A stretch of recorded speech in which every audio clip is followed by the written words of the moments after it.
Well, Republicans, if it isn't the consequences of your own actions. I think one of the most disingenuous arguments that I hear against the Democratic platform for immigration is, well, you guys had the supermajority. Why didn't you do anything? Tell me you don't know anything about the way that the government and, like, bill making works without telling me that you don't know anything about the way that the government or bill making works. There's a very clear, very cut and dry reason why there has been no major immigration legislation on either the Democratic or Republican side.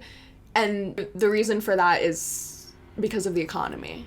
Because if we actually did stop illegal immigration successfully, our economy would probably squish under itself. We rely so heavily on illegal labor here. It's insane. And the industries that we rely on it too are the most fundamental, like agriculture, like service, like construction, like oil and mining. All of these very labor-intensive things that you could not pay a native-born citizen. You could not pay me or my nails to do any of those jobs. No matter how much money you offered me. And I'm very privileged that I'm in that position. I'm so fucking lucky that I'm able to say that. But despite what Republicans will have you believe, immigrants are not just like this constant vacuum that's just draining the American public. They're actually very productive to society, and 100,000%, if you grouped up every immigrant in the country, put them in a circle and said, like, what's your average output versus input monetarily, 100% they are putting out a lot more than they're taking in. 100,000%.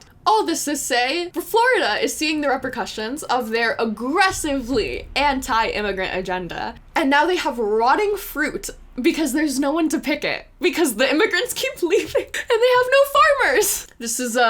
Take a listen to this clip from a Florida town hall. This Senate bill, I think 1718, has been in the works since 2023.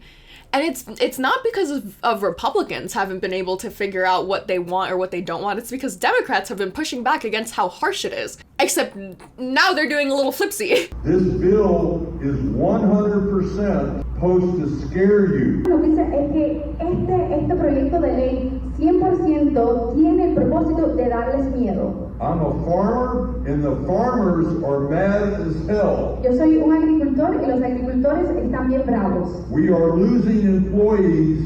They're already starting to move to Georgia and other states. Estamos perdiendo empleados y se están mudando a otros estados como Georgia. Quick little side note here. That's also pretty bad. Having a lot of undocumented intrastate migration going on, like, that's also going to cause its own problems in Georgia because of the influx of whatever immigrants are going in there because Florida's pushing them out. And it's just going to keep on happening to whatever state they keep on pushing it out because no one wants to address the issue. They just want to keep on pushing it off into the next one. Greg Abbott buses all of his immigrants to fucking Long Island, and now everyone around me hates Nicaraguans. Like, no one is able or has the patience or has, like, the governmental wherewithal to acknowledge that this is a systemic issue that needs more than just a couple of superficial little immigration reforms. It's very structural, it's very systemic in the way that the immigration system in America was just constructed, like going back to Ellis Island. Urgent that you talk to all your people and convince them that you have resources, state representatives, and other people that can explain the bill to you. Es urgente que ustedes hablen con sus personas representantes estatales que pueden explicarles este proyecto de ley. Before he finishes, you're not gonna guess how he ends it, okay? He just spent 50 seconds saying, this bill is meant to scare you, it's a fear tactic, don't listen to it, it's not real policy, okay? It's ruining our economy, it's sending away our workers, we need to do something about this, you need to call your senators, you need to call people that are able to explain to you what the repercussions of this bill are, and you need to advocate against it, okay? How do you think he's gonna end it? He's gonna condemn Trump, right? He's got to understand that all of these downstream effects are happening because the guy at the top is demagoguing an entire, is that the proper usage of that? Is demagoguing an entire demographic? Is scapegoating an entire demographic of people for their own political gain, okay?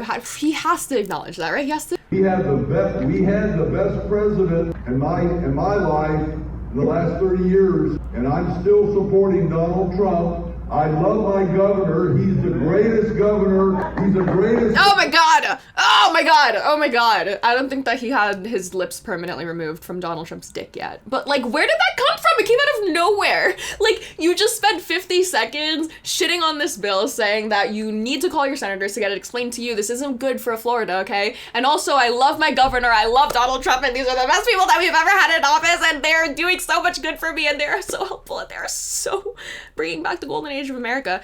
It's pathetic how much propaganda these people fell for. Like, you don't even realize that everything that you're complaining about is because of them. How brain dead do you have to be? We, at The Readout, have been warning Floridians about the looming consequences of their governor's bigoted agenda for months. The immigration law, Senate Bill 1718, has been condemned by activists, religious groups, and even Mexican President Andres Manuel Lopez Obrador. You might be thinking to yourself, that's not the Mexican president. Right now, the Mexican president is Claudia Sheinbaum. What do you mean? That's because this bill was introduced in 2023. In 2023, this bill was already controversial. We were already highlighting the negative effects that this bill would have if it were passed. We were already warning of it. Yet, their Governor DeSantis was saying that we have a president that has turned a blind eye to the border, and it's likely to get worse. And so what do we have to do? We have to ban governments from issuing ID cards. We have to require that hospitals that accept Medicaid have to ask about citizenship status now. We are banning undocumented law students. We are increasing penalties. We are using more worker employment eligibility requirements. None of these blanket items sound like they're that detrimental. Like, oh, that sounds pretty reasonable of a policy. You know, people that aren't legal here probably shouldn't be getting identification cards, right? Except when you actually look at the bill, it makes it so that it's so politically charged. And at first, looking at all of these stipulations and all of these different, you know, banning local governments from issuing ID cards, yeah, that makes sense, because why should illegal immigrants be allowed to get identification cards, right? Like, increasing penalties for human trafficking related offenses, that makes sense. Like, we should have very harsh penalties on that. It's a very serious crime. And then you look at the bill and it starts talking about, like, federal terrorism efforts and third starts talking about federal terrorism efforts and immigration responses and emergency responses to immigration and all of these different charges that you could get fined for and convicted of if you're being caught of misfiling this form. It's a very harshly worded bill that is very much falling into the stereotype that every brown person that's here, that was not born here, is some kind of criminal. And that's simply not the case. We have so many legal immigrants that are over here paying taxes, working hard on their path to citizenship, contributing to the economy, helping in our agriculture fields, helping in our housing field, helping in every field that our native-born citizens don't want to work in. And so from a purely policy directive, you are discouraging legal immigration while at the same time adding all of this insane bureaucratic bloat of a process coming from the Republican side to try and figure out which immigrants are and are not worthy of being authorized or not authorized, or under this specific statute of Florida law from this specific penal code and this specific employer files this specific form to be given to this specific DHS employee and all of these different bureaucratic. It's not policy. It's politics. And those are different. This is more of a political bill than it is policy. It does give more police state powers going forward to deal with immigration, but still, this is mainly a political bill.